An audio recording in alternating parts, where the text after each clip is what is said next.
Hello everyone, আসসালামু আলাইকুম। আমার সাথে আমার বড় ভাই একটাকে দেখতেছেন, ওনার একটা ইউটিউব চ্যানেল আছে। ইউটিউব চ্যানেলের জন্য উনি ভিডিও আপলোড করে এখনও শিখে নাই। উনি আমার কাছ থেকে শিখবে, আমি ওনাকে হাতে কলমে শিখিয়ে দিব কিভাবে ইউটিউবের জন্য ভিডিও আপলোড করতে হয়। আপনারা সম্পূর্ণ ভিডিওটা দেখবেন। প্রথমে আপনারা ইউটিউব অ্যাপ্লিকেশনটা ওপেন করবেন। ওপেন করার পরে নিচে প্লাস আইকনে টিপ দিবেন। শর্ট ভিডিও আপলোড করব, এই শর্টে টিপ দিব।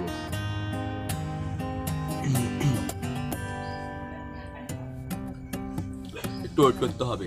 তো গাইস, আমি এখন শর্ট ভিডিওর জন্য আমি টাইটেল দিতেছি